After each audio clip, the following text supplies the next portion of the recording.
Hello, everyone, and welcome back to our January monthly tournament here at Grey Ogre Games. My name is Mick. I'm one of your hosts, alongside King of MOBA, Jensen Go. The more you call It feels me good, right? that, It feels good. Okay, it maybe kind of not King. grows on me. Oh, okay. If not King, then like Prince of MOBA. It's like Prince of Prince Tennis. of Yeah, tennis. yeah, Prince of Tennis. Like this that, thing. that is one of my guilty pleasures when it comes Yeah, to oh MMO. man, Prince of Tennis like awesome. Prince of Tennis like snake shot, and then he like tries to replicate snake shot for like I have ever. I have actually Roger Federer does that quite a fair bit. So the early stages of it is still entirely reasonable.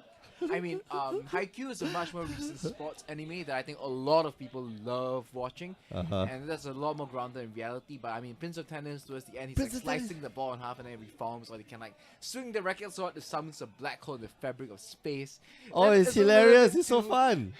over the top. But if Magic were an anime, if now Joss Allard and Brian Lim, our two players at the feature table, if they're both going to be somewhat of a characters in an anime, how would they be playing Magic the Gathering? Magic the Gathering is now the medium, and this is a sports anime of sorts. Then that'll What's be gonna just be happening? like no, we have the answer. The answer is like Yu-Gi-Oh, right? Like, oh, I choose you, the top deck of my and then he slams it on the battlefield. Anyway, we'll watch a matchup between Jocelyn Allard, we call him Josh, and Brian Lim. Brian is playing Naya Burn, and Josh, oh my god, his deck is just cray cray. He is playing Miracles. Blue White Miracles in In Modern. modern, In Modern. This is a legacy deck. Just Counterbalance is Counterbalance. Oh wow, double Counterbalance. Goodness. how does Okay. this work? Why would he play Alright. two counterbalances? Alright, let's bring out Counterbalance. So this is something that you only see in Legacy. Or you used to see in Legacy until they banned top. Let's get a more readable version. Is that all? Okay, there we go. Okay. So, counterbalance reads: whenever an opponent plays a spell, you may reveal the top card of your library. If you do, counter that spell if it has the same converted mana cost. So, what Josh wants to do is to arrange the top of his library such that it will. No, he should put the opt on top. You should put the opt on top. Anyway, he wants to arrange his deck such that he can counter spells that come off his opponent's, that his opponent's cast. So, what the deck tries to do is this thing called Brainstorm. I'm quite sure you're familiar. Brainstorm, draw 3 cards and put any 2 cards from your hand on top of your library. So he's got this card called Riverwise Augur. And Riverwise Augur is, oh man, this it's a new card. Riverwise Augur, Rivals of Ixalan card. 4 mana, you get a 2/2 Merfolk, but when it enters the battlefield, you get to Brainstorm. So Oh, not wow. exactly at instant speed, but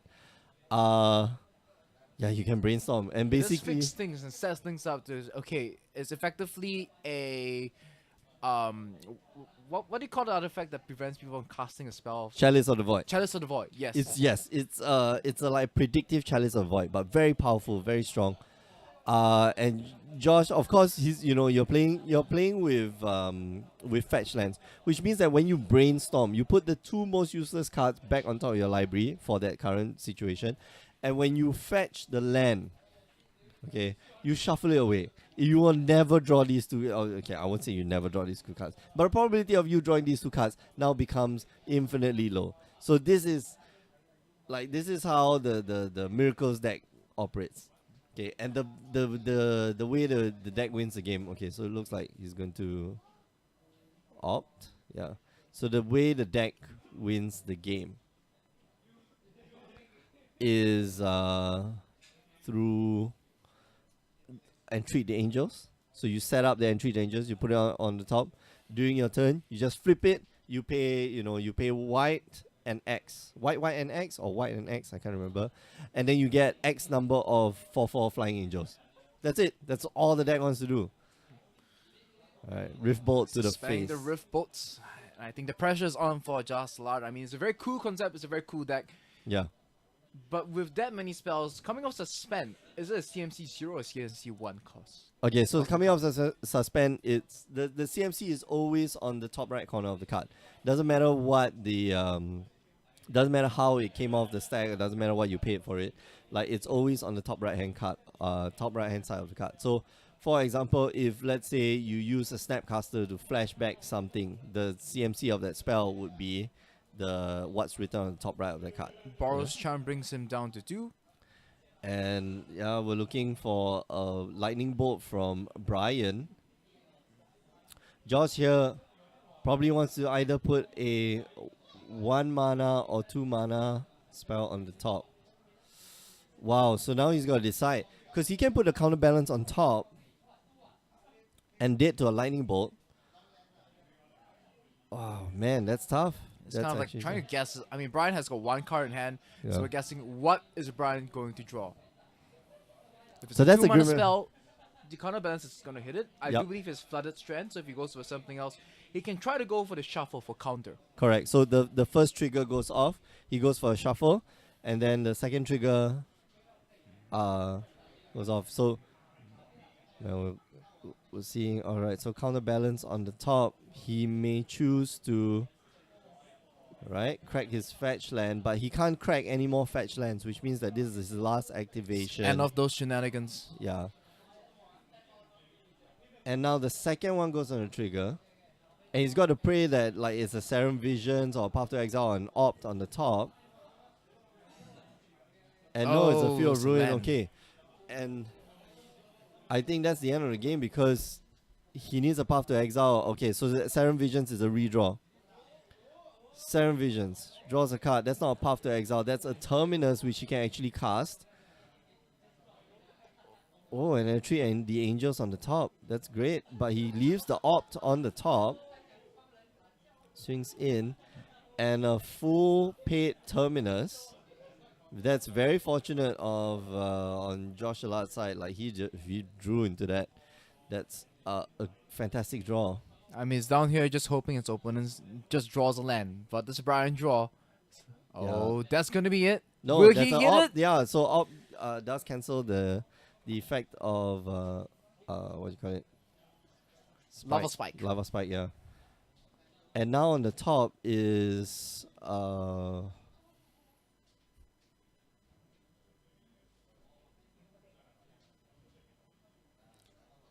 Angel time. oh no, Brian should have tried to fire off that counter spell. 5 Oh, angels. sorry, that spell. It's 20 points of damage on the board right now. Yeah, and Brian just the unfortunate decision to pass the turn. No, you just have to go for it because your opponent, can't possibly alter the top of his deck. Maybe he could. So Brian there makes like an unfortunate error. I think that like you should have just gone for it, right? You should have the way you're gonna lose this game is through what's that? Entreat the Angels. But Brian doesn't know. Well, I guess Brian doesn't know that. But the fact that Joss kept 2 cards on the top of his library. I mean, I'm pretty sure that prior to this format, with the new card from Rivals coming, making this a viable modern deck of sorts, if you are in Brian's seat right now, what are you thinking to yourself? What could you possibly be thinking about? Okay, what's my game 2 plan? How am I going to be playing post-board? The raid deck always wants to be winning the pre-board game. He just lost the pre-board game. Okay, so going to post board. Counterbalance is tough to deal with, but we see that Joss is actually taking out the counterbalances. Joss's deck has more creatures than Brian, than usual. So what you should do is to bring in more creature-based removal, Searing Blood, Searing Blaze. These are going to deal your opponent tons and tons of damage. And if you kind of suspect that your opponent's taking out the counterbalances, then Don't bring in, obviously, don't bring in the destructive How many reveries. cards is Josh bringing? Those are a lot of cards. I think that's 2/3 of the sideboard coming in. I Yeah, I saw mean, Rune like, Halos and all the counter spells, and I think like half the powerful exiles went out of there. rune halos are interesting because you can use that card against Eidolon of the Great Revel.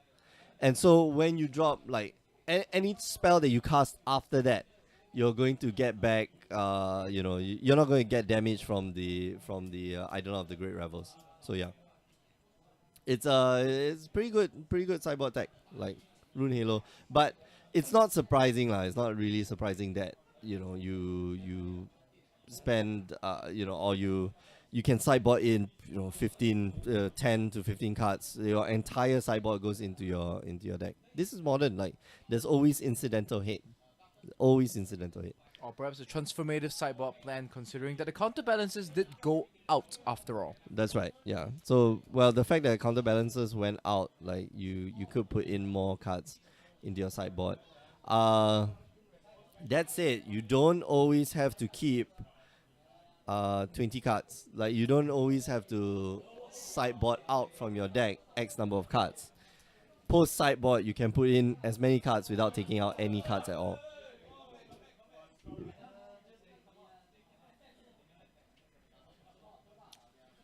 Now for Brian, Man, they're taking turns to shuffle each other's decks, and I think Brian, as the raid player, when you never want to lose the pre-board game as a raid Yeah, player. it's hard. It's hard. It's hard. But I don't know, Brian. Like he's got to bounce back and try to win the.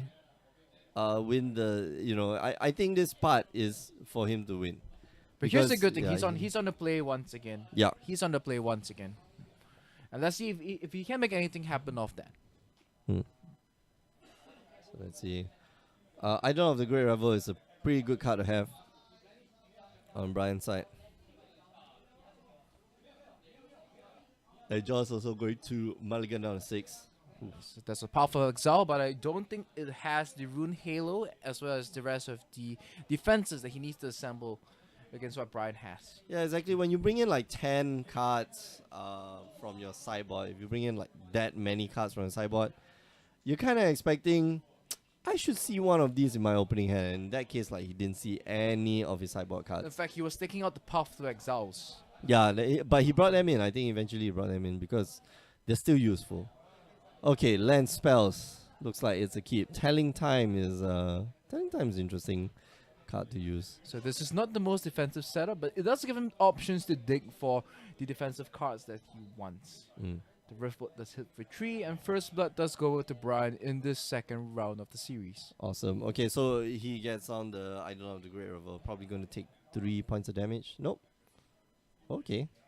Thought it would be a bit more aggressive. Get the green sauce there.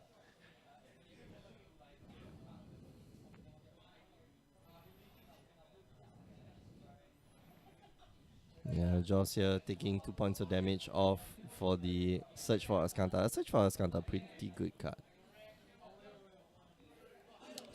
Electing to play the Search for Ascanta and not develop his board as compared to simply using the Path to Exile on the Eidolon.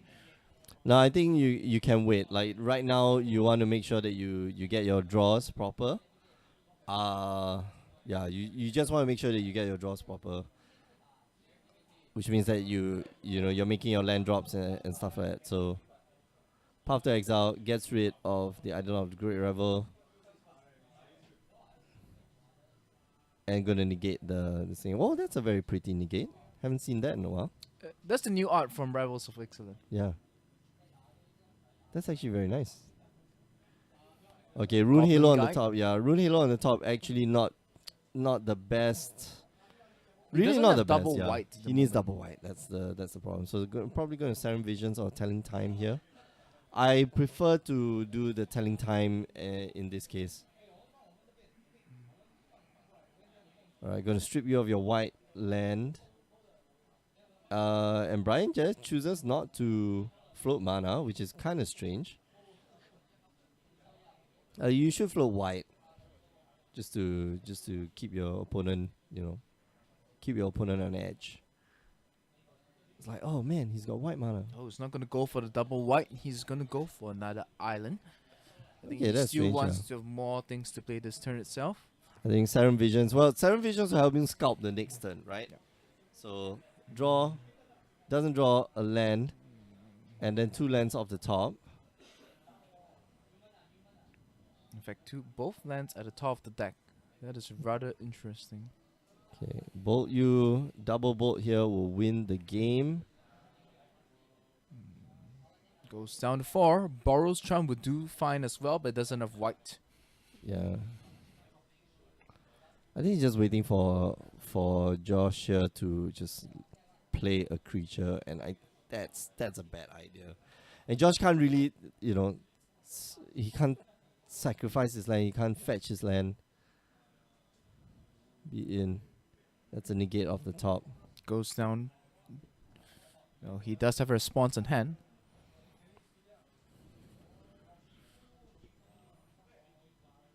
Oh, okay. So he's got Blessed Alliance. Wow, Blessed Alliance is like used to be standard All Star, but we're seeing play here.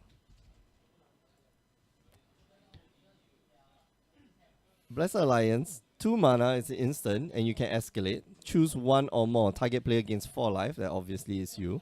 Untap up to 2 target creatures, and then target opponent sacrifices an attacking creature. Great way around. Certain cards. I mean, we were talking about what would Magic the Gathering look like if it were an anime. I would have to say this is kind of following the plot.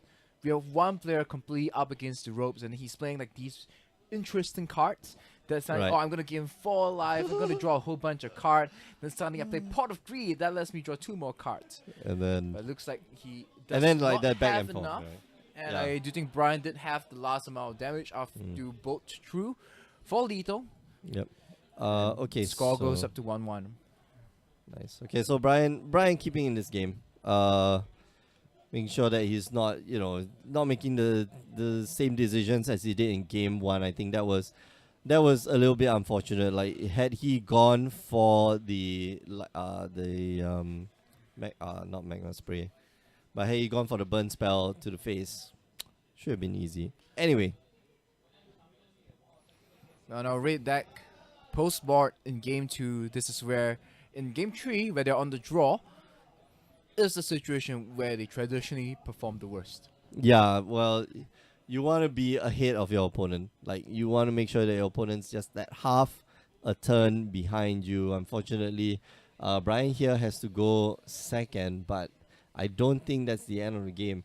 Although I think he should sideboard some of his cards. Like honestly speaking, as a burn player, like your deck on the play and on the draw are quite different.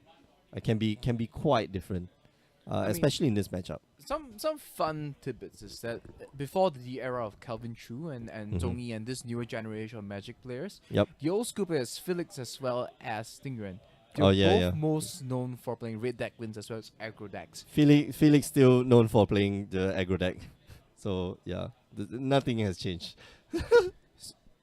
I mean, some things don't change, but Yeah, the people who are out there, and it's like I said, every Magic player goes through the phase where they think that red deck wins is beneath them. They think it's an easy deck for little kids to play, nope. but it's actually a very difficult deck to play. Yeah. I mean, you play game 1, of course, the pre-board feels kind of easy to play. Some people might argue that even then, there's still certain intricacies to it. And Mhm. there's always going to be certain intricacies to it. When do you play your burn? When do you play your creatures? What kind of hands do you keep?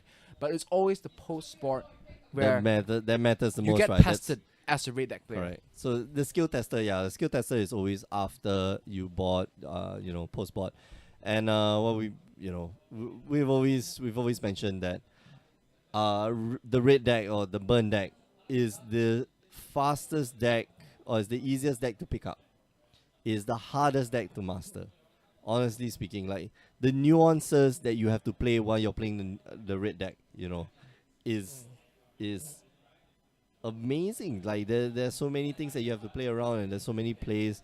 The line is very varied. The end point is still the same. So You go from 20 to 0 very fast. the learning curve for Magic always starts with people struggling with the blue decks because there's so many options with those decks. Yeah, and they were like, "Oh man, blue decks are cool, man. I want to be a blue mage." And no, But then which is- after a while, you start to realize that this becomes the red and the red white decks that become the difficult ones to play. yeah, Because the question is, how do I get more with less? yep, that's true. And Okay, that's the Resource Spirit. That is a good start for Yep. Brian. Josh here. How did Josh go to? Oh, right. Josh took a shock off as his land. Yeah, you must cast. What's the? How can you not find it on the MTR? No, it's not tournament rules, dude. It's comprehensive rules. Question being asked at the moment is if there's no time counter or it's muted. Is it muted? No, it's not No, muted. it's not muted. Yeah. Question is, if so there's no time counter on a suspended card, do you have to cast it? time So rulings counter. corner. Actually, no. Just suspend. Comprehensive rules, No, go main item. Comprehensive rules. There, suspend. There we go. Suspend is a keyword that represents three of a card. Oh, sheesh. The first is a static ability, while the card with suspend is in a player's hands. Second is the ability is in the exile zone. Okay, So this action doesn't use a stack, and at the beginning of your upkeep, if this card is suspended, remove a time counter for it. And when the last time counter is removed from this card, if it's exiled, play it without paying its mana casting cost. If able, you can't, it remains exiled. If you cast a creature spell this way, it gains haste and loses. if you're able to play it but you don't want to cast, can you? Can you do that? No, cannot. Tyree. Okay, I'm guessing there was a you suspend a rift bolt and then suddenly there was a ley line of sanctity. Yeah, ley line of. Do you is have it to shoot sanctity? yourself with it? Yeah, then you gotta shoot yourself. Oh shit! Oh no. Unlucky. Not fun. Not fun. Let's get back to the game state, and it looks like Brian is taking a very big lead in this game in terms of health. But we all know that Joss is okay with taking damage because for him it's all about the one big turn where he suddenly turns the tides. Yeah, and okay. So this spell on your upkeep. So okay, negate. It's gonna be buying him some life. Okay, so this spell only works on instant speed spells, and now Brian knows that Josh here has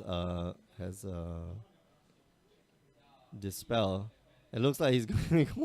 Oh man, exquisite firecraft for 4 points of damage. And that he just is swings in, going yeah, to so be that's- the game. There's no, Josh. Okay, so Josh goes down to 1. Josh goes down to 1, which means that he can't crack his fetch lands. Which means that if he doesn't get rid of Brian's board this turn, like he's dead. So, exquisite firecraft here is a fantastic card against the control deck. Spell mastery means that it cannot be countered. Yeah, it's a great card. I'm surprised like people don't use that many of it. And Brian, went full on with the destructive rivalry, and Brian makes it into the top 8. Congrats! It's a win and in. He just needs to ID in the next game. So both players were at 3-1 over here. Yeah. And I think now And- things are going to be looking tough for Joss. He might be able to make it with a 3-2, depending on his Yeah. tiebreakers. But So 4-2, I he's think. going to need a little bit of luck for that to happen. There's still one more round. Players will have to go at it. I think 4 and 2, table 4 and table 5 might have to fight. And so, yeah, nobody's, the top 8, I don't think the top 8 has been like set in stone yet. So tune in about like 25 minutes and we'll see the last round for Swiss before we head into the top 8s. All right. We are going to go for a short break. We'll be right back. So don't go away. But before we go, just want to remind you that you can join us on the stream Tuesdays and Wednesdays, 8 p.m. Singapore time. YouTube.com/GreatOgreGames for replays. And if you want to find out more about the Great Ogre Games invitationals, GreatOgreGames.com. And if you like what we do here, just make sure that you like, share, and subscribe to all our various channels. It's in the description below. We'll be back, so don't go away. Bye bye.